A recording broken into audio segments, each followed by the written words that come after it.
then, Ray Locker, come in on this. Then how should immigrants, should they be at all voicing their opinions, for the fear that this or some other statement of theirs could be misconstrued and they would end up, getting deported? I mean, how should an immigrant live then? They should live, mind their own business, do their work, study if they're studying, and get about life. So, for example, if you go to some of the Middle Eastern countries, which are also totalitarian government, would you make anti-Allah comments or anti-government comments? You wouldn't, because you know that you'll first be deported or put into jail and then be heard, if at all. So we are used to that type of behavior, that type of constraint in other countries. But in America, we've taken freedom of speech for granted. And that is where we are getting into trouble now.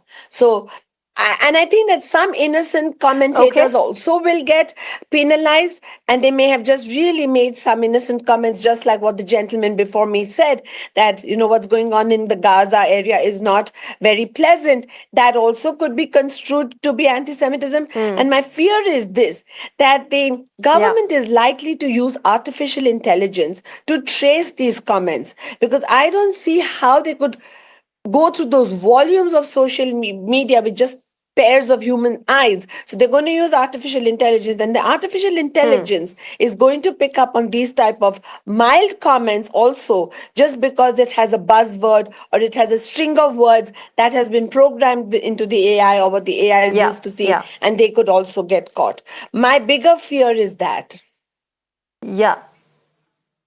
Yeah, interesting point that you make there. And before I go to Ray Locker, let me get in David Sofair to respond to you. David, a very correct concern that in the age of, in this digital era that we're living in and how algorithms work, it, puts up pretty much every immigrant at risk of, their statements being misconstrued, especially with the fact that, like Poorvi is saying, with the use of artificial intelligence now under the Trump administration. Look, let's be clear here. The administration and the Department of Homeland Security and the Department of Immigration and Passport Control is not going after students that have a pro-Palestinian message. They're going after people that have direct links to terrorist organizations. It's very clear in what's going on there. So now, the media has taken this out of context, and they're bringing it out with a broader brush, because everything that Trump does and everything that he implements is somehow wrong or bad or, of course, xenophobic. But David, are you telling me that the students have not been alerted by the Trump administration, that Donald Trump has not said that anybody who's, supporting the Gaza cause on American university and college campuses will be deported?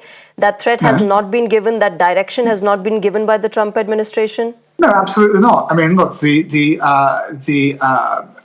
permitted protests for Gaza are still going on. There are students that engage in that every single day. They have the absolute right to do so.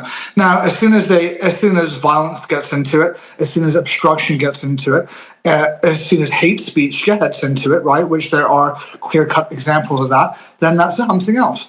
And then if it's backed by a group that is a known terror group as well, that's something else. So, that's what we're referring to here. We're not taking away your right to protest. We believe in protest, and we believe in freedom of speech, and we believe in students having all these rights. They're not clearing out the protests. They're clearing out obstruction. They're clearing out links to terror. They're clearing out, and they're clearing out all these things, which is a good thing.